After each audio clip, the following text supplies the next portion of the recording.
নমস্কার।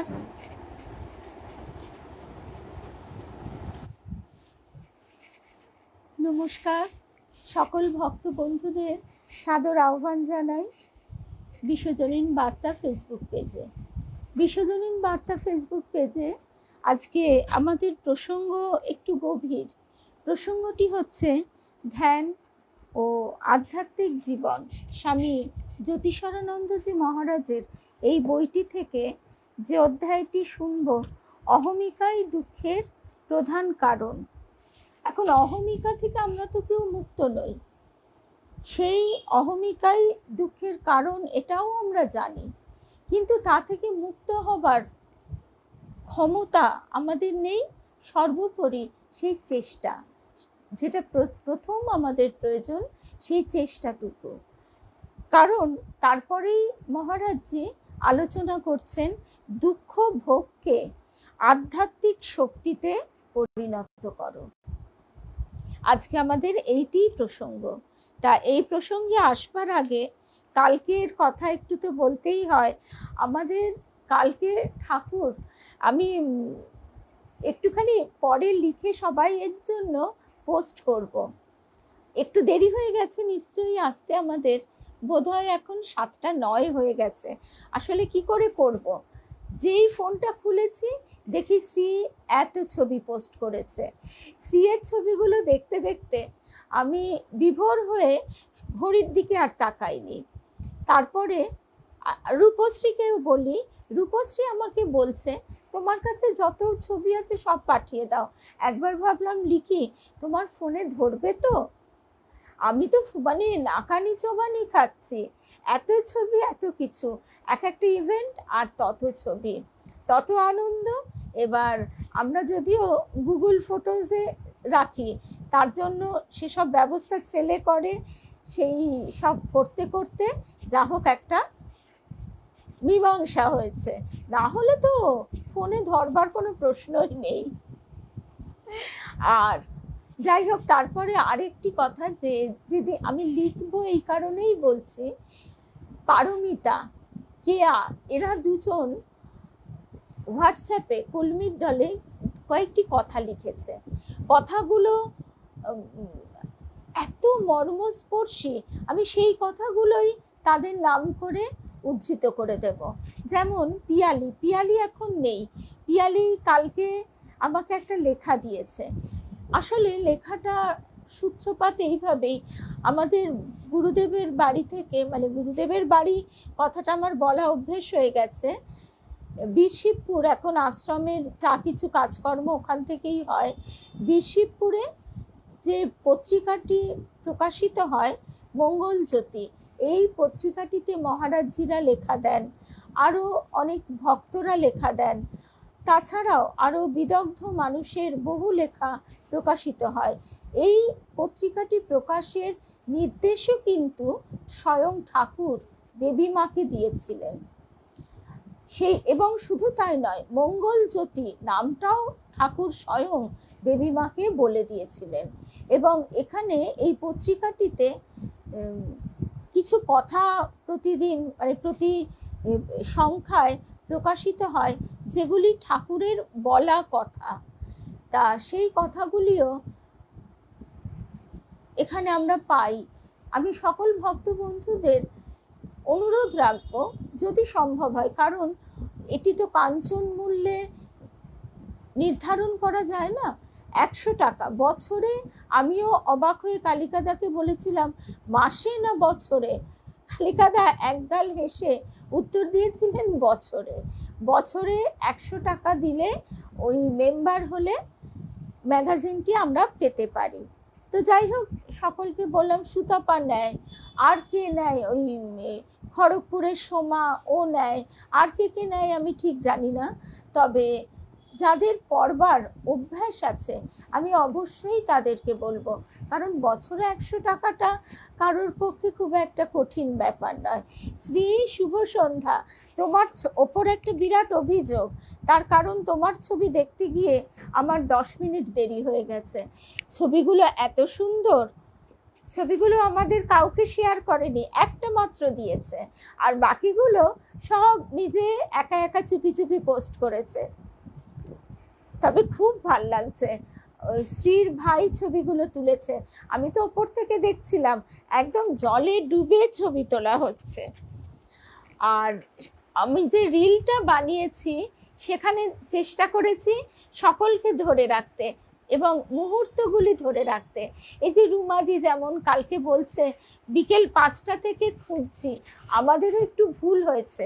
5টার সময় আমি যদি একটু বলে দিতাম যে প্রবল বৃষ্টি এবং সকলের, আমাদেরও তো বয়স হচ্ছে, সকলেরই একেবারে ক্লান্ত অবস্থা, তা আমরা একটু দেরি করছি যেতে।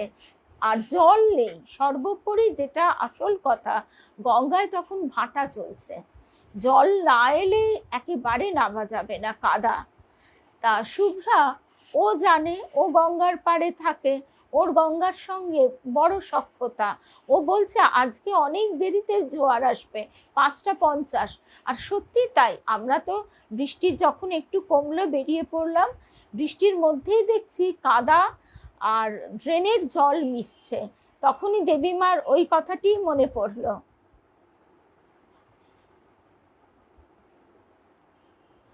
আচ্ছা রুমাদি, আমি তোমাকে ওই কালিকাদার নাম্বারটা দিয়ে দেব, কারণ তোমাকে বাড়ির অ্যাড্রেসে তাহলে পাঠিয়ে দেবে, কেমন? কালিকাদার নাম্বারটা দিলে তুমি একটু প্লিজ কথা বলে নিও। এইসব ব্যাপারগুলোতে আমি আর মাথা ঘামাতে পারি না, এগুলো দাদারাই ঘামান। ওই পিয়ালির কথাটাই বলতে যাচ্ছিলাম। পিয়ালি কালকে যেমন লিখেছে, কালিকাদা আমাকে বললেন যে তোমার পাঠচক্রের সব বন্ধুরা, তাদের বলো না কেউ যদি লেখে। তা এমনই হলো, পিয়ালিকেই বললাম, কারণ পিয়ালি আমাকে বলছে যে দেবেন দাদার ওখানে ওকে একটা লেখা দিতে বলেছে, দেবেন দাদার অর্চনালয় 125 বছর হচ্ছে বলে। আমি বললাম ও বাবা, তাহলে তো একেবারে তোমার জন্যই দেরি।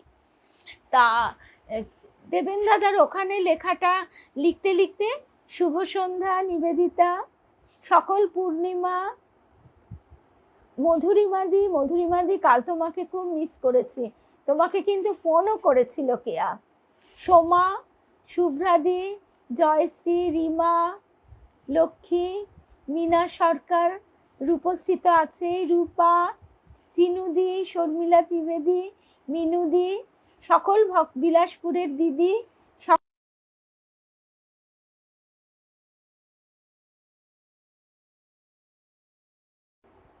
সকল ভক্ত বন্ধুদের শুভ সন্ধ্যা জানাই। তা পিয়ালি এত সুন্দর লিখেছে, মানে সাহিত্যের সঙ্গে এই লেখার তফাৎটা কোথায় হয়। সাহিত্যে, মানে সাহিত্য বলবো না, গল্প, উপন্যাস ইত্যাদির ক্ষেত্রে তফাৎটা কি হয়, সেখানে অনেক কথা আমরা বানিয়ে বানিয়ে লিখি।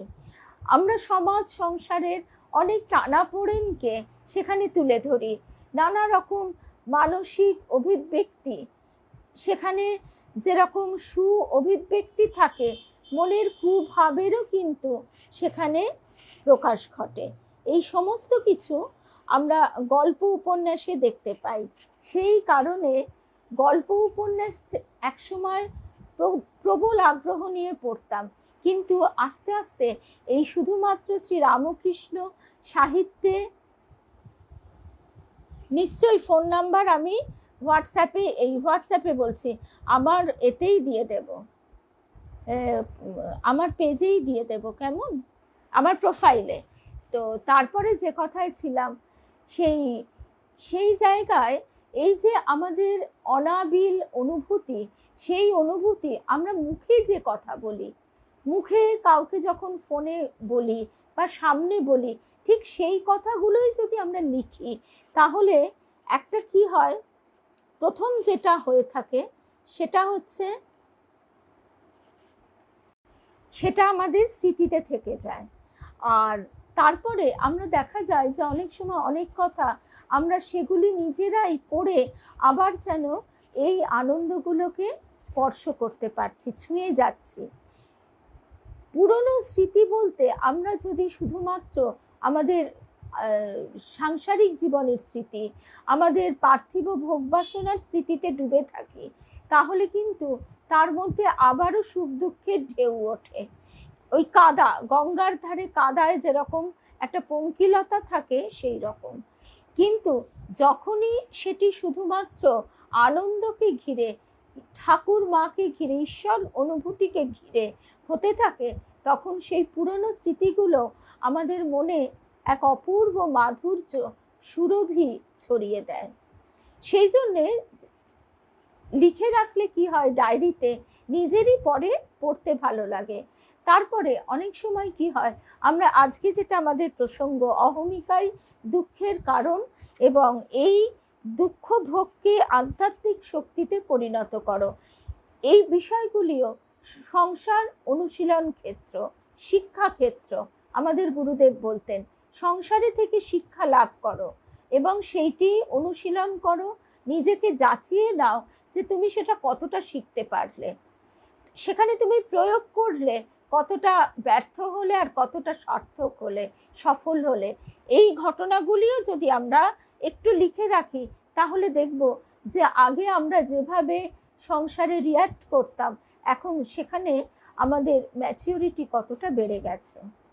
লিখে রাখো বা মনে রাখো, যাই করো না কেন, আমরা যখন নিজেদের পিছনের দিকে তাকাই, তখন নিজেরাই বুঝতে পারি যে সত্যি স্পর্শমণির স্পর্শে লোহা একটু একটু করে সোনায় রূপান্তরিত হয়। ঠাকুর মা যে আমাদের কৃপা করে স্থান দিয়েছেন, এটি তো সবচেয়ে বড় কৃপা। এই পরশমণির ছোঁয়ায় আমরা সোনা হতে বাধ্য। তা কালকে আরেকটি ঘটনার কথাও বলি, যে এটাও অদ্ভুত, যে কাগজটা আমি নিয়ে যেতে ভুলে গেলাম। মা হয়তো চেয়েছিলেন যতটুকু মনের মধ্যে আত্মস্থ করতে পারা গেছে, ঠিক ততটুকুই যেন আমরা শুনতে পারি গঙ্গার তীরে বসে। এখানে সব কথাই হয়েছিল, কোনোটাই বাদ যায়নি। শুধু এই যে কটি কথা বাদ গেছে, সেটি হচ্ছে দশহরা। তিনি গঙ্গা রূপিণী শ্রী শ্রী মা, তিনি দশবিধ পাপ হরণ করেন।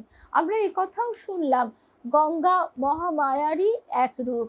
গঙ্গা এবং উমা দুই ভাগে বিভক্ত হয়ে, মানে একই সত্তার দ্বিবিধ রূপ আমরা দেখতে পাই, গঙ্গা এবং উমা। তাই গঙ্গা মহামায়ারই এক রূপ। এই দশবিধ পাপ হরণ করেন তিনি, কায়িক, বাচিক, মানসিক। কায়িক পাপ হচ্ছে চৌর্য, হিংসা, ব্যভিচার। কায়িক পাপ তিনটি: চৌর্য, হিংসা, ব্যভিচার। আর বাচিক পাপ হচ্ছে পারুষ্য, কঠোর বাক্য, কারুর প্রতি কঠোর বাক্য প্রয়োগ করা অত্যন্ত অন্যায়। নিশ্চয়ই ওয়ে অফ টকিং, আজকালকার এই যে মোটিভেশনাল স্পিচ, সেখানে এটা একটা প্রধান বিষয়, ওয়ে অফ টকিং।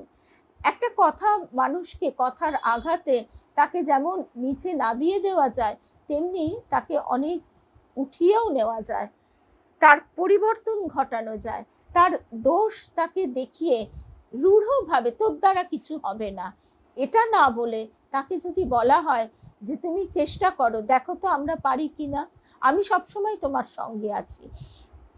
উদাহরণ দেবার প্রয়োজন নেই, সংসার করতে করতে সবাই অভিজ্ঞ। তা এই কঠোর বাক্য প্রয়োগ হচ্ছে একটি পাপ। অনৃত, মিথ্যা কথা বলা, এটি তো বড় পাপ। বৈষণ্য, দোষ উদ্ঘাটন করা। মা বলছেন না, জগৎ তোমার, কারো দোষ দেখো না। লোকের কোথায় কি দোষ, কোথায় কি গলদ, এটা খুঁজে বের করা। হ্যাঁ, তার মানে এই নয় যে কোনো শুভাকাঙ্ক্ষী তোমার ভুলটা ধরিয়ে দেবে না, কিন্তু সেই ভুল ধরানোর ক্ষেত্রেও কঠোর বাক্য প্রয়োগ করা কিন্তু পাপ। তারপর হচ্ছে অসংবদ্ধ প্রলাপ, বাজে বকা, অর্থাৎ সাধারণভাবে গাল গল্প, ঠাট্টা, ইয়ার্কি, রসিকতা ইত্যাদি ইত্যাদি, বা এই একটা কথা আছে, চায়ের কাপে তুফান তোলা, বা অনেক সময় দেখা যায় একটা অযথা ফালতু আড্ডায় কটি লোক জড়ো হয়ে গেল। ঠাকুর বলতেন না যে সময় আছে তবু হরিনাম করবে না, দুটো ভালো কথা কইবে না, তাস পাশা নিয়ে বসে যাবে। এই যে এইগুলোই হচ্ছে অসংবদ্ধ প্রলাপ। তারপরে আমার যে কথার প্রয়োজন নেই, যে কথা পাশের বাড়ি কি হচ্ছে এটা আমার জানবার কোনো প্রয়োজন নেই, কিন্তু আমি সারাদিন সেই চিন্তাই করি, সেই কথাই বলি, অসংবদ্ধ প্রলাপ। দেশের কি হচ্ছে যতটা জানা প্রয়োজন তার বেশি পঙ্কিলতায় ডুবে গিয়ে ওই পঙ্কিল চর্চা করাটাই হচ্ছে অসংবদ্ধ প্রলাপ। তারপর হচ্ছে মানসিক পাপ, লোভ। লোভ তো আমরা সবাই জানি কেমন, অন্যের অনিষ্ট চিন্তা। এইটি স্বামীজি ভীষণভাবে বলতেন যে তুমি হাতে নাতে তার ক্ষতি করতে পারলে না, কিন্তু মনে মনে তুমি তার চিন্তা করলে যে বেটা মরুক, কিংবা চিন্তা করলে ও বেটা রোগে পড়ে ভুগুক, বা ওর ছেলেপুলের যেন বিয়ে থা না হয়, ও যেন সুখ ভোগ করতে না পারে, তার কারণ এগুলিকেই আমরা সুখ মনে করি। এই ধরনের যে কোনো কুটিল চিন্তা, অন্যের অনিষ্ট চিন্তা, সে যে আমার ক্ষতি করেছে, অনেকেই এই প্রশ্নটিও রাখেন, যে আমার ক্ষতি করেছে, বারংবার ক্ষতি করে চলেছে, যে আমাকে অভিশাপ দিয়ে, কারোর অভিশাপ ওইভাবে লাগে না কিন্তু দুটি বাজে কথা বলছে, আমি তার ক্ষেত্রে কি করব? তার ক্ষেত্রে তার মায়ের কাছেই মনের দুঃখের কথাগুলো জানানো যায়। তারপরে মায়ের কাছেই প্রার্থনা হয় যে তুমি তাকে শুভ বুদ্ধি দাও। তারপরের পদক্ষেপ হচ্ছে তার কাছ থেকে যথাসম্ভব দূরে সরে যাওয়া। ঠাকুর বলছেন যে সেরকম লোক এলে এসো খুঁড়ো বসো তামাক খাও বলে আস্তে আস্তে সরে পড়তে হয়।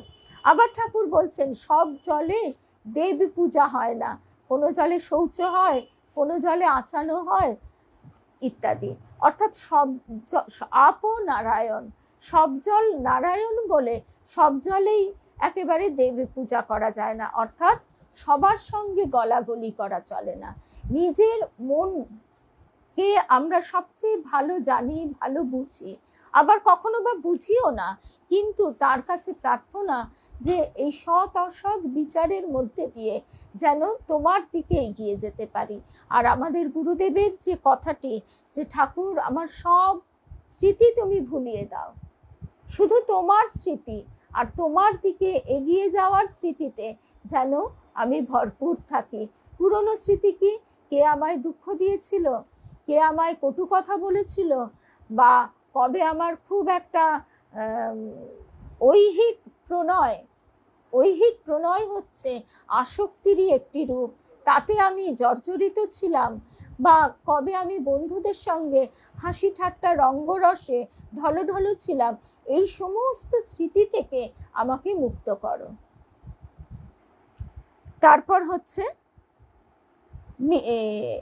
অন্যের অনিষ্ট চিন্তা, আর তারপরের কথাটি আরো অদ্ভুত, সেটি হচ্ছে মিথ্যা জিনিসের প্রতি অভিনিবেশ, মনে মনে যা ইচ্ছা চিন্তা করা, অসংযত চিন্তা, বাইরে ভালোর মুখোশ পরে অন্তরে আজে বাজে চিন্তা করা। অর্থাৎ কেন ঠাকুর বলছেন যে সন্ন্যাসীর মেয়েদের ছবি দেখা পর্যন্ত বারণ।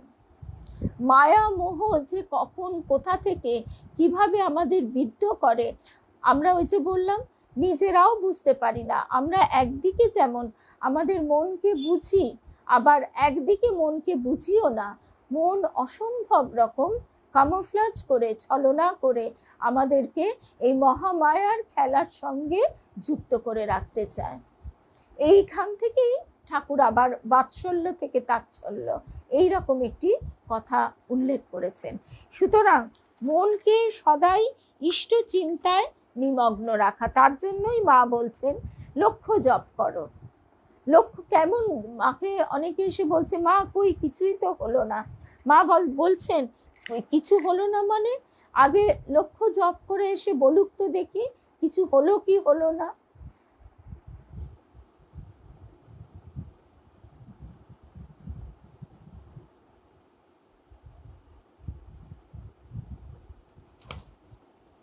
চিনুদি বলছে এসব থেকে মুক্তি পাবার একমাত্র উপায় বাক সংযম। একদম, ওই জন্য জিহ্বার সংযম হচ্ছে একটি মস্ত বড় সংযম। কারণ জিহ্বার দুটি কাজ, এক হচ্ছে আহার, আর মানে আহার শুধু না, আহার তো শরীরের জন্য, জিহ্বা হচ্ছে রস আস্বাদন করে এবং এই খাওয়া থেকেই যত গন্ডগোলের সূত্রপাত। সেই জন্য আহার সংযম আর বাক সংযম এই দুটি যদি কেউ করতে পারে তাহলে সে অনেকটা এগিয়ে যায়। শুধু তাই নয়, বাকি সংযমগুলিও তখন তার পক্ষে সহজ হয়ে যায়।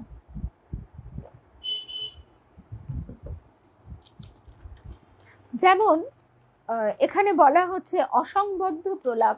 অসংবদ্ধ প্রলাপের আরেকটি উদাহরণ হচ্ছে আমরা কারোর কাছে কিছু শুনলাম, তারপর শুনে আবার সেটি কথা নিয়ে চালাচালি করা, এ ওকে বলছে ও ওকে বলছে ইত্যাদি। তো যাই হোক, এতক্ষণ আমরা গতকালে ছিলাম, আর এবার আমরা চলে আসি আজকের প্রসঙ্গে। শুভ সন্ধ্যা শ্রাবণ, রিনাদি। কালকে শ্রাবণ এত ঝরেছ যে আমরা পথেই আটকে গিয়েছিলাম। শুভ সন্ধ্যা জয়ন্তীদি, সাহানা, স্বপ্নাদি, অতসীদি, তৃপ্তি, শর্মিলাদি, সকল ভক্ত বন্ধুদের শুভ সন্ধ্যা জানাই।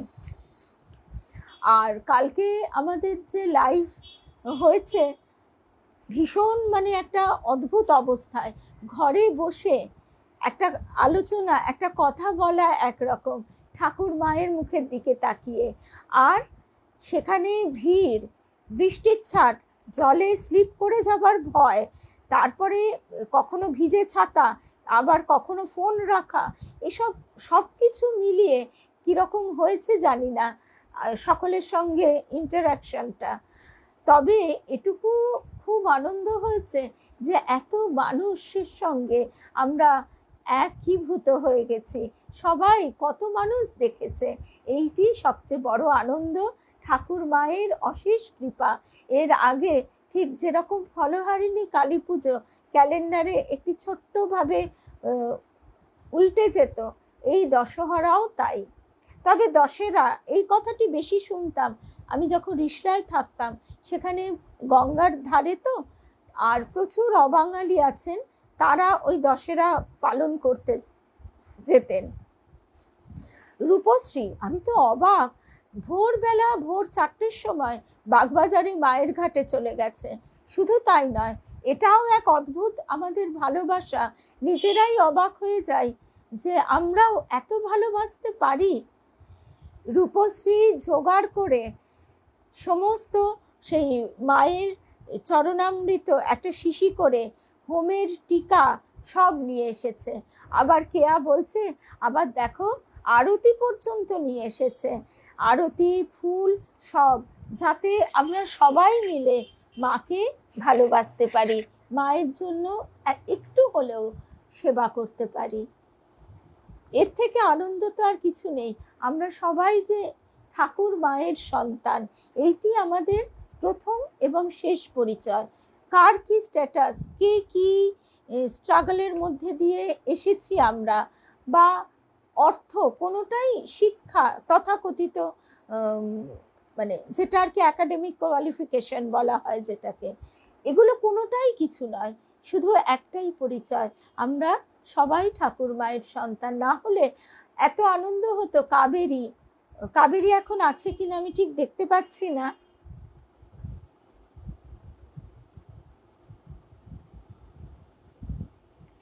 সব মহুয়ার ছবি বাড়ে।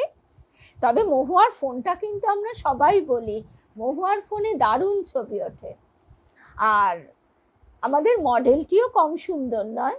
এইরকম সুন্দরী মডেল পেলে আমাদের ক্যামেরা যন্ত্রটি কি আর পিছপা হয়, সেও প্রাণ দিয়ে ছবি তুলেছে। তা যাই হোক, যে কথায় আমরা ছিলাম সেটা হচ্ছে এই এই যে ভালোবাসা, এই আনন্দটুকুই, এর রেশটুকু আমরা সবাই সবাই মিলে পান করছি। যদিও কালকে এই কেয়ার এই কথাটাও আরেকবার অবশ্যই বলবো সবাইকে, যে কল্যাণীদি আমাদের মধ্যে এক বড় দিদি, আমাদের সকলের বড় দিদি হিসেবে কল্যাণীদি হই হই করে গাড়িতে আমাকে তো নিলই, সুতাপা আবদার করলো, ওকে তুলে নিল এইভাবে। আর তুমুল বৃষ্টি পথে, ওই বৃষ্টিতে সুজনের মতো ড্রাইভার না হলে গাড়ি চালানো মানে রীতিমতো মানে ভয়ের ব্যাপার। এতটা দক্ষতা এবং নিজের না কনফিডেন্সের দরকার। তো সেই সমস্ত অতিক্রম করে আমরা পৌঁছেছি। কিন্তু কল্যাণীদি এত ছেলে মানুষই বকুনিও খায়, সকালবেলা ভাত খাবে না বলে লুচি খেয়ে এসেছে। আবার বলছে আমার ছেলেকে বলো না গো, ভীষণ বকবে। তা ছেলেকে বলো না বলে নিজেই বলেছে। ছেলে আবার রাত্রির বেলায় ফোন করে মায়ের খোঁজ নিচ্ছে, বলছে বলো তো তুমি কি করো, নিজেও কষ্ট পাও, আন্টিদেরও তুমি বিচলিত করো। কল্যাণীদি ঢুক করে সিঁড়িতে পড়লো। তবে একটাই বড় কথা, মা রক্ষা যে করেছেন এ বিষয়ে কোনো সন্দেহ নেই। গড়িয়ে যেতে পারত, কাদার মধ্যে পড়ে যেতে পারত, মাথা ফাটতো, হাত পা ভাঙতো, কোনো কিছুই হয়নি। আঘাত চোট তো হয়েইছে। মা যে বলছেন যেখানে ফাল বেঁধুতো সেখানে ছুঁচ ফুটবে। মায়ের উপর কল্যাণীদি সর্বস্ব ভার দিয়ে বলে তো যে আমার যত রাগ, অভিমান, ঝগড়া, ভালোবাসা সব কিছু মায়ের সঙ্গে। মাকে আমি সব বলি, আমার ঘুম আসে না, মায়ের সঙ্গে গল্প করতে করতে ঘুমিয়ে পড়ি। এই যে আত্মার টান, এইটি হচ্ছে অবতার লীলার মাহাত্ম্য এবং মাধুর্য। কারণ দেবদেবী যখন আমরা পূজা করি তখন আমরা এইভাবে ভাবতে পারি না।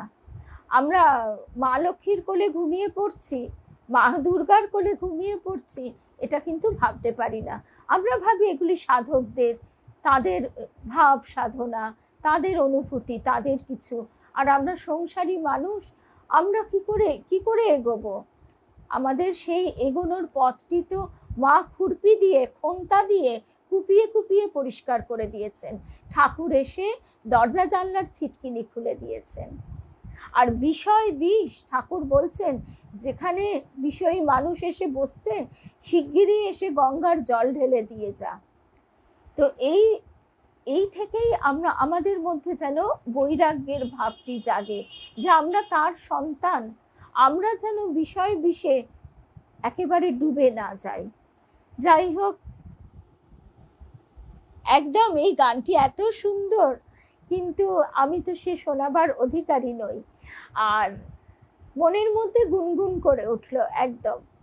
আর তাহলে ঠাকুর মায়ের শ্রীচরণে সাষ্টাঙ্গ প্রণাম নিবেদন করে, শ্রী গুরুদেবকে স্মরণ করে আমরা শুরু করি আজকের প্রসঙ্গ। প্রসঙ্গ তো হচ্ছেই, সারাক্ষণই তার কথা, তাদের কথা। এমনকি ঠাকুর এক জায়গায় বলছেন, অমন হয় যখন ভালোবাসা গাঢ় হয়ে যায় তখন প্রণাম করতেও ভুলে যায়। প্রণাম করলিনি, ঠাকুর বলছেন। তা এবার আমরা আজকে আমাদের যে প্রসঙ্গ, ও কাবেরীর কথাটা শেষ করি। কাবেরী আজকে আছে, নেই মনে হচ্ছে আজকে। কাবেরী সেই নরওয়ে আরো ডেনমার্ক ইত্যাদি জায়গায় বেড়াতে গিয়েছিল। একেবারে তারপরেই উত্তর মেরু শুরু হয়ে যাচ্ছে। সেইখান থেকে যখন ও ফোন করছে, তারপরে যখন ওখানে পাঠ শুনছে, তখন এটাই মনে হচ্ছে ঠাকুর এই যন্ত্রটিকে তুমি এত কৃপা করে এই নাম করাচ্ছ, আমার মুখের কথা তোমার নাম দিয়ে দাও ধুয়ে। আর কি বলতে পারি?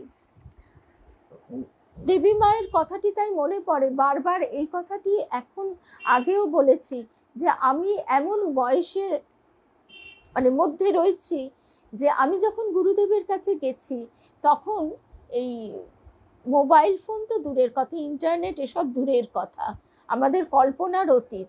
তো সেই সময়ে দেবী মা বলছেন ঠাকুরকে বলি, ঠাকুর এই এত যে সাধনা করালে, এই সাধনার ফল জগৎকে ছড়িয়ে দিতে বললে, কিন্তু কি হলো ঠাকুর? তখন ঠাকুর দেবী মাকে বলছেন, সব হবে, এত অধৈর্য হোসনি, এই জগতে তার ঈশ্বরীয় ফল কখনো ব্যর্থ হয় না। ইথারের মধ্যে দিয়ে, আলো বাতাসের মধ্যে দিয়ে এই সব ছড়িয়ে যাবে। এই সাধনার ফল, গুরুদেব দেবীমার যুগ্ম সাধনার ফল ছড়িয়ে যাবে। যখন কামারপুকুরে যাই, কামারপুকুরে যেটি নতুন গেস্ট হাউস, তার ঠিক উল্টো দিকেই তো ওই মাঠ, আর মাঠের ওই প্রান্তে বট গাছটা, যেখানে ঠাকুর ধ্যান করতেন, যেখানে সমস্ত সূক্ষ্ম দেহীরা এসে হাঁড়ি হাঁড়ি মিষ্টিও নিয়ে যেতেন। তো সেইখানে এখন দুটি ফোনের টাওয়ার দেখা যায়। সেই ফোনের টাওয়ার দুটি দেখতে দেখতে এটাই মনে হয়, সেই আমাদের ছোট্ট গদাই মা কেন অস্থির হবে না? সে গদাই অন্ধকারে ওই শ্মশানের ধারে, বৃষ্টি নেই, দিন নেই, রাত নেই, ধুধু করছে, সেইখানে গিয়ে ধ্যানে বসে গেল। গদাই গদাই গদাই করে দাদা আর মা ডেকে ডেকে সারা, আজকে সেই গদাইয়ের কথা সারা পৃথিবী শুনছে। জয় রাম কৃষ্ণ সোমা, অনেক অনেক ভালোবাসা। তাহলে আমরা এবার আমাদের যে আজকের প্রসঙ্গ, আরো একটা কথা, একটার পর একটা কথাই এসে যাচ্ছে। গতকাল আমাদের সকলের ভীষণ প্রিয় দেবযান, আমি সেই ক্লাস 9 থেকে পড়তে শুরু করেছিলাম। এই দেবযান আবারও শোনবার জন্যে অনেকে আবদার করেছে, আর গতকাল তো সবাই এত এত মিষ্টি করে আবদার করেছে যে না বলার তো কোনো প্রশ্নই নেই, কারণ যতবার পড়ি ততবার আমিও তার ভিতরে ডুবে যাই। তাহলে আমরা আবারও দেবযান শুরু করব এই স্নানযাত্রার দিন থেকে। স্নানযাত্রা 11 তারিখ, কি বার রে 11 তারিখ? এই 11 তারিখ কি বার? 11ই জুন, বুধবার। তাহলে বুধবার স্নানযাত্রার দিন। বুধবার আমাদের দুটো পাঠ এমনিই থাকে, মায়ের কথা, দুর্গা মায়ের কথা। তাহলে তো হবে না বৃহস্পতিবার থেকে, মানে স্নানযাত্রার দিন জগন্নাথের কাছে প্রার্থনা করে আসব, যাতে আমাদের সেই দেবযান পড়া সার্থক হয়, আমরা যেন এর মূল তত্ত্বটি অনুভব করতে পারি, উপলব্ধি করতে পারি। আর সবচেয়ে বড় আশীর্বাদ, স্বয়ং গুরুদেব দিব্যানন্দজি মহারাজ বলেছেন যে এটিকে কিন্তু গল্প বা উপন্যাস বলে ভুল করো না, এর প্রতিটি তত্ত্ব সুগভীর সত্য। তবে কিনা বিভূতিভূষণ বন্দ্যোপাধ্যায় যেহেতু একটি উপন্যাসের মধ্যে দিয়ে এটি আমাদের কাছে উপস্থাপিত করেছেন, তার কারণ হচ্ছে কোনো চরিত্র থাকলে তত্ত্বটা খুব সহজে ঘটনার মধ্যে দিয়ে আমরা বুঝতে পারি। ছোটবেলায় যখন আমি নিজে ব্যাকরণ পড়তাম, গ্রামার পড়তাম, বাংলা ইংরেজি দুটোই, আমার পিসি আমাকে এটা শিখিয়েছিল। ঠিক এই ব্যাপারটা আমি আমার ছেলের ক্ষেত্রেও প্রয়োগ করেছি। আগে উদাহরণ, তারপরে ডেফিনেশনে যাবে, তো সেইতে খুব ভালোভাবে জিনিসটা মনে থেকে যায়। তা ঠিক একই রকম বিভূতিভূষণ বন্দ্যোপাধ্যায় কতগুলি চরিত্র এবং ঘটনা সৃষ্টি করেছেন, যার ফলে তত্ত্বর, গীতার তত্ত্ব, উপনিষদের তত্ত্ব, দিব্যজীবন, শ্রী অরবিন্দের দ্য লাইফ ডিভাইন, এর যে মূল নির্যাসটা আমরা সহজে উপলব্ধি করতে পারি।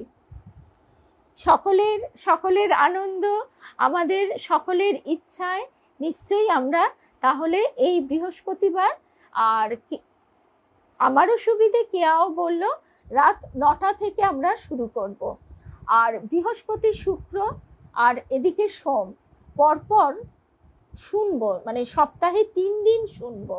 তাহলে কি হবে, জিনিসটা আমাদের স্মৃতিতে থাকবে, স্মৃতিতে থাকতে থাকতে আমরা পরের এতে চলে আসতে পারবো। না হলে কি হয়, আবার 1 সপ্তাহ পরে কোনো কারণে বাদ হয়ে গেল, তখন কি হবে, অনেক ভুলে যাওয়ার একটা ব্যাপার এসে যাবে। শুভ সন্ধ্যা অনিতা, তাহলে সকলের শুভেচ্ছা নিয়ে আমরা 12ই জুন থেকে আবার দেবযান শুরু করব। এবার চলে আসি আজকের যে প্রসঙ্গ, স্বামী জ্যোতিষানন্দজি মহারাজ তিনি বলছেন অহমিকাই দুঃখের প্রধান কারণ। মধুরিমাদি কালকে যেতে পারেনি, খুব খারাপ লেগেছে। আবার মধুরিমাদিরও একটা কথা মনে পড়ে গেল। মধুরিমাদিও বলতো, আমি যখন ছেলের কাছে ছিলাম আমেরিকায়, রাস্তা দিয়ে যেতাম আর এই পাঠ শুনতে শুনতে যেতাম। সত্যি মানে তার অশেষ কৃপা না হলে এই সকলের ভালোবাসা কি পাওয়া যায়? আবার শ্রী ম বলছেন যে তার কাছে অনেক ইঞ্জিনিয়ার আছে, কোনো পাইপ যদি খারাপ হয়ে যায়, টালার ট্যাঙ্ক থেকে জল সরবরাহ হচ্ছে, কিন্তু কোনো পাইপ যদি খারাপ হয়ে যায় সঙ্গে সঙ্গে তিনি লোক পাঠিয়ে সে পাইপটি বদলে ফেলবেন। অহংকার দিয়ে কোনোভাবে যেন মরচে না পড়ে, কোনোভাবে যেন দূরে সরিয়ে না দেন, এইটি বারবার প্রার্থনা। লোকে প্রায়ই ঈশ্বর কৃপার অনাদর করে বা সে কথা ভুলে যায়। আর পিয়ালিও যে প্রসঙ্গটি লিখেছে, আমাদের ঠাকুরের নির্দেশে আগে কোথাও প্রকাশ হওয়া বা পড়া হয়ে গেলে সেটি কিন্তু আর মঙ্গলজ্যোতিতে প্রকাশিত হয় না। সেই জন্য আমি পিয়ালির লেখাটি প্রকাশিত হলে পাঠচক্রে সবাই মিলে শুনব। কৃপার বোধে আনন্দ, গুরুদেব বারবার কথা বলতেন এবং এই বিষয়টিকে নিয়েই পিয়ালি লিখেছে। লোকে প্রায়ই ঈশ্বর কৃপার অনাদর করে বা সে কথা ভুলে যায়। তারা আপন শক্তির ওপর অত্যধিক আস্থা রেখে অসাবধান হয়ে পড়ে। এতে তার ঔদ্ধত্যও জাগতে পারে। আবার প্রাচীন গ্রন্থাদিতে একটি মজার গল্প আছে। এই ঘটনাটি আমরা আগের সপ্তাহে শুনেছিলাম, পুনর্মূষিক ভব। জাস্ট শুরুতে ইন্ট্রোডাকশনে আমরা স্মরণ করলাম যে সেই গল্পটি কি, মুনির আশ্রমে একটি ইঁদুর থাকতো।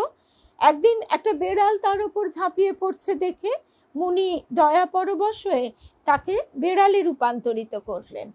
তারপরে কুকুর তাকে ছিঁড়ে টুকরো টুকরো করতে গেল দেখে মুনি তাকে কুকুরে পরিণত করলেন। কুকুর আবার নেকড়ের অত্যাচারে পড়ল, মুনি তাকে বাঘে রূপান্তরিত করলো। কিন্তু যখন সে বাঘ হলো, সে মুনিকেই বধ করতে উদ্যত হলো। তখন মুনি বললেন, আচ্ছা বেশ, তুই আবার ঠিক আগের মতোই ইঁদুর হ, পুনর্মূষিক ভব। তাই সাধকের ক্ষেত্রে, আধ্যাত্মিক সাধকের ক্ষেত্রেও একই রকম ব্যাপার ঘটে। তাদের উপর ভগবত কৃপা বর্ষণের ফলে তারা অনেকটা শুদ্ধ হয়। তখন তারা কতকটা একাগ্রতা ও স্বাধীনতা লাভ করতে সমর্থ হয়, কিন্তু এতেই তারা অহমিকা পূর্ণ হয়ে নিজেদের অর্জিত সাফল্যকে খুব বড় করে দেখে অসাবধান হয়ে পড়ে ও সংসারের নিন্দা ও তার সংস্কার করতে পর্যন্ত অগ্রসর হন। আমরা সংসারেও দেখি, আমি কাউকে সন্তান, সে তো আমার নিজের দেহ থেকে সৃষ্টি হয়েছে, তাকেও কি আমি পরিবর্তন করতে পারি না। তার জন্য আমি প্রার্থনা করতে পারি। আমরা অনেক সময় ভাবি আমরা হাজব্যান্ডকে, প্রতিবেশীকে ইত্যাদি ইত্যাদিকে পাল্টে দেব, টিচার ভাবে স্টুডেন্টকে পাল্টে দেবে। ঠিক এমনই কথা দেবী মাকে ঠাকুর বলছেন। ঠিক এই অহংকারে পূর্ণ হয়ে যখন সে দেখে কোনোভাবেই কিছু হচ্ছে না, তখন সে শরণাগত হয়। এই জন্যই দুঃখের প্রয়োজন। এবার কেউ যদি অল্পেই দেখে শেখে, তাহলে তাকে আঘাতটা কম পেতে হয়। আবার না হলে তাকে আঘাত বারে বারে দিয়ে তিনি তার দিকে অবশ্যই ফিরিয়ে নেন। এই জন্যই দুঃখ ভোগকে আধ্যাত্মিক শক্তিতে পরিণত করো, বলছেন স্বামী জ্যোতিষানন্দজি মহারাজ। প্রকৃত ভক্ত ঈশ্বরের কাছে টাকা কড়ি বা বিষয় চায় না। আমি ব্যাংকে অনেক টাকা রাখলাম, কিন্তু দেখা গেল সেই গুজরাটের ভূমিকম্পের কথাই মনে হয় সমস্ত কিছু ধূলিসাৎ হয়ে গেল।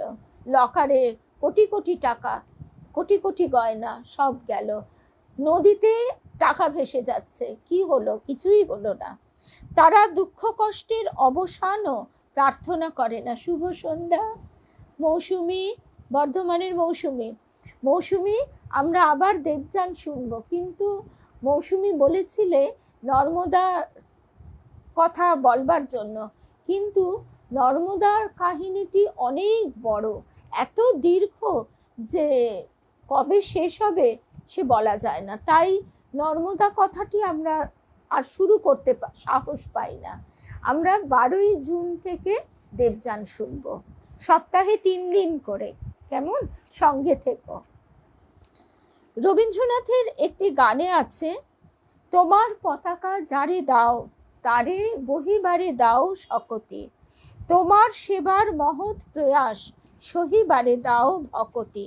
অর্থাৎ তোমার সেবা করতে গেলে তাকে অনেক ভার বইতে হয়, কিন্তু সেই ভার বহনের শক্তিও তিনিই দেন। সে যেন না ভাবে যে আমার শক্তিতে আমি করছি। ঠাকুর যেমন বলতেন, আগুনে আলু পটলগুলো লাফাচ্ছে আর ভাবছে কেমন লাফাচ্ছি, তলা থেকে আগুনটি যেই সরিয়ে নেওয়া গেল, ব্যাস। শ্রীকৃষ্ণের কাছে কুন্তির সেই সুন্দর প্রার্থনাটি মনে করো।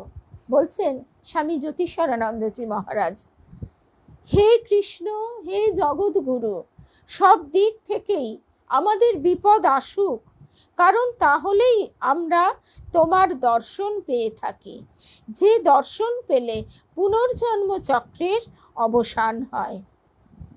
যেহেতু যেভাবেই হোক অসুখকর অভিজ্ঞতা আমাদের হবেই, যেভাবেই হোক আমাদের সংসারে অসুখকর অভিজ্ঞতা হবেই, মানুষের কথার মধ্যে দিয়ে, ব্যবহারের মধ্যে দিয়ে, আর্থিক দিক থেকে যেভাবেই, ব্যাধির মধ্যে দিয়ে, অপ্রাপ্তির মধ্যে দিয়ে, যেভাবেই আসুক, সন্তান না পাওয়া, সন্তান হারানো, এ তো আরো মর্মান্তিক, এর বড় দুঃখ আর নেই। মানে এরকম, কিন্তু ঠাকুরের কাছে সে শোকও লয় পেয়ে যায়। এটাই আশ্চর্য। এইগুলিকে উচ্চ আধ্যাত্মিক জীবনের ক্ষেত্রে কাজে লাগানোর কথাই বলছেন স্বামী জ্যোতিষানন্দ। দুঃখ, কষ্ট, মর্যাদাহানি কোনো না কোনো আকারে জীবনে এসে থাকে, কেউ এড়াতে পারে না। আমরা যেন সেগুলিকে দিব্য জীবনের উত্তরণের খাপ হিসেবে বা ধাপ হিসেবে ব্যবহার করি। দিব্য জীবনে উত্তরণের খাপ মানে ওর মধ্যে দিয়ে আমরা চলতে পারি যেন। এর অর্থ এই নয় যে কোনো কোনো লোকের মতো স্বাভাবিক জীবনধারার বাইরে গিয়ে দুঃখ কষ্টের সন্ধান করতে হবে।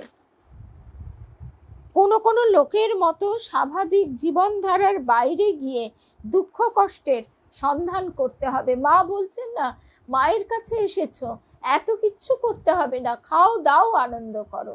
আমরা আনন্দ চাই সবাই, কিন্তু কোথা থেকে চাইতে হবে জানি না বলেই তো ভুল। তিনি আনন্দ স্বরূপ, আমাদের অন্তরে তিনি আনন্দ রূপে রয়েছেন। সেই তার সঙ্গে মিলন, তার সঙ্গে শুভ দৃষ্টি, তবেই তো আমাদের সেই আনন্দের একেবারে ডুবে যাওয়া। আমাদের দুঃখও চাইতে হবে না, সুখও চাইতে হবে না। স্বামী জ্যোতিষানন্দজি মহারাজ কেমন বলছেন, কারণ কুন্তি যে কথা বলতে পারে, আমাদের সে কথা বলবার কিন্তু সামর্থ্য নেই। আমরা বলতে পারি, কবি বলতে পারেন, কবিতায় লিখতে পারেন। তিনি সাধারণ মানুষের থেকে প্রচুর প্রচুর বেশি দুঃখ পেয়েছেন, কষ্টও পেয়েছেন। তার জীবনে নানা রকমের তরঙ্গ, ভোগ বিলাস, সুখ দুঃখ যন্ত্রণা সব কিছু সাধারণ মানুষের পক্ষে যেটি সহ্য করা এক প্রকার অসম্ভব, কিন্তু ঠাকুর তাকে সেই শক্তি দিয়েছেন। তাই তো তিনি লিখতে পেরেছেন, তোমার পতাকা যারে দাও তারে বহিবারে দাও শকতি। তিনি আজকে আমাদের সকলের প্রাণের কথা বলে দিয়েছেন। এই জন্যই এই সব সুখ দুঃখ তার বীণায় বেজেছে, তার জীবন বীণায়, তার জীবন বীণায় প্রত্যেকটি সুর ছুঁয়ে ছুঁয়ে একেবারে মিড় গমক সব কিছু নিয়ে বেজেছে। সেই জন্যই তিনি আমাদের সকলের প্রাণের কথা ব্যক্ত করেছেন, করতে পেরেছেন। ঈশ্বর তাকে সেইভাবেই পাঠিয়েছেন। তিনি বলছেন, যে রাতে মোর দুয়ারগুলি ভাঙলো ঝড়ে, জানি নাই তো তুমি এলে আমারই ঘরে। তারপরে তিনি বলছেন, সকালবেলা চেয়ে দেখি, কি দেখছেন তিনি? দাঁড়িয়ে আছো তুমি একই, ঘর ভরা মোর শূন্য তারি বুকের ওপরে। এত বড় কথা বলবার সাহস আমাদের নেই, এবং সেই চেষ্টা করার কথাও স্বামী জ্যোতিষ্বরানন্দজি বলছেন না। বলছেন কি, আমাদের দুঃখও চাইতে হবে না, সুখও চাইতে হবে না। ঝড়ের এঁটো পাতা হয়ে থাকো, ঠাকুর বলছেন তিনি যখন যেভাবে রাখেন তখন সেটিকেই তুমি মাথায় করে নাও। না সইতে পারো, মিউ মিউ করে কাঁদো বেড়ালের ছায়ের মতো। মা তাকে কোথায় রাখতে হবে, কি করতে হবে, সে মা জানে। মা তাকে কখনো ছাইয়ের গাদায়, কখনো বড়লোকের পালঙ্কে রাখছেন। ঈশ্বর কৃপায় আমাদের যে সব রকম দৈহিক দুঃখ শোক দূর হবে এমন নয়, কিন্তু ঈশ্বরের কৃপা লাভ করলে জীবনের অগ্নি পরীক্ষায় সাফল্যের সঙ্গে উত্তীর্ণ হতে পারবো। আর এ কাজে আমাদের ভেতর যে আবর্জনা আছে তাও পুড়ে যাবে। এতে বৃদ্ধি পাবে আমাদের আন্তরিক পবিত্রতা ও শরণাগতির মনোভাব। আমাদের দুঃখ কষ্ট আশীর্বাদ হয়ে উঠবে যদি সেগুলি আমাদের কাছে শুদ্ধ জ্ঞান ও অচলা ভক্তি এনে দেয়। এরকম যেন না হয়, ঠাকুর তোমাকে এত ডাকলাম, তুমি আমাকে এই করলে, তুমি আমাকে এই বিপদ দিলে। এ কিন্তু প্রকৃত ভক্তের কথা নয়। ঈশ্বর কৃপা ভক্তের অন্তরে এক অদ্ভুত সমতা, অর্থাৎ কোনো বিক্ষিপ্ত ভাব থাকবে না, ও শক্তি এনে দিয়ে তাকে সব রকম সমস্যা ও বাধার মুখোমুখি হবার উপযুক্ত করে, তাকে পবিত্র থেকে পবিত্রতর করে ও ঈশ্বরের অস্তিত্ব বোধে সমর্থ করে, যা তীব্রতম দুঃখ যন্ত্রণার মাঝেও তার অন্তরে শান্তি এনে দেয়। প্রকৃত শান্তি নিদ্রার মতো নয়, এ হলো মনের এমন এক শান্ত অবস্থা যা তোমাকে দুঃখ কষ্ট ও বাধা বিপত্তির মাঝে অবিচলিত থাকতে আর এক বিরাট সত্যের সংস্পর্শে আসতে সহায়তা করে। যারা জীবনের বাধা বিপত্তি থেকে দূরে পালায় তারা নিজেদের দুর্বল থেকে দুর্বলতর করে ফেলে। যারা সবসময় সুখ খোঁজে আর কর্তব্য কর্ম এড়িয়ে চলে তাদের জীবনের উন্নতির পথ বন্ধ হয়ে যায়।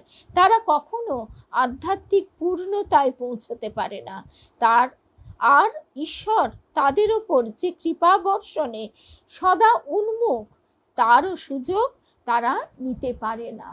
তাই অনেকে বলে যে ও কৃপা পায়, আমি তো কৃপা পাই না। কৃপা সবার উপর সমভাবে বর্ষিত হচ্ছে, কিন্তু আধার যেমন তার ভিতর কৃপা বাড়ি তেমনই সঞ্চয় হয়।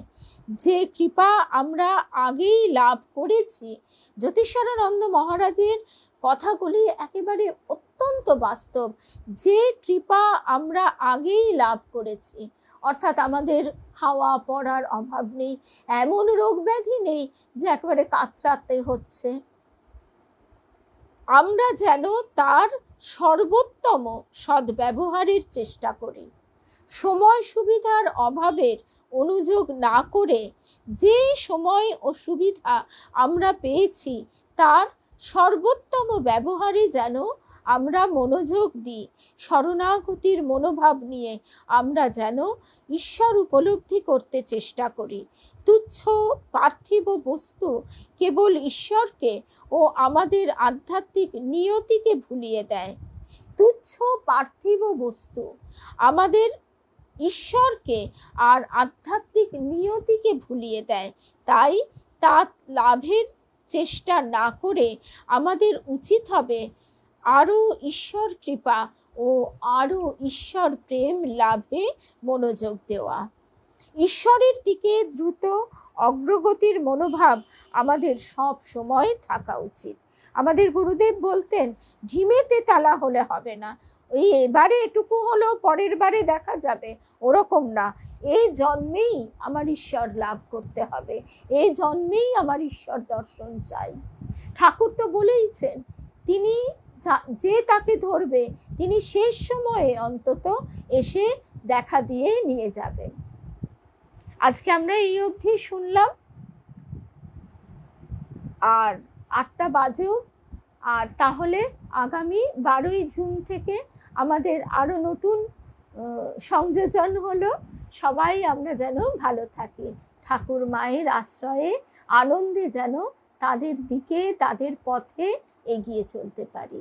জয় রাম কৃষ্ণ, জয় রাম কৃষ্ণ, জয় রাম কৃষ্ণ।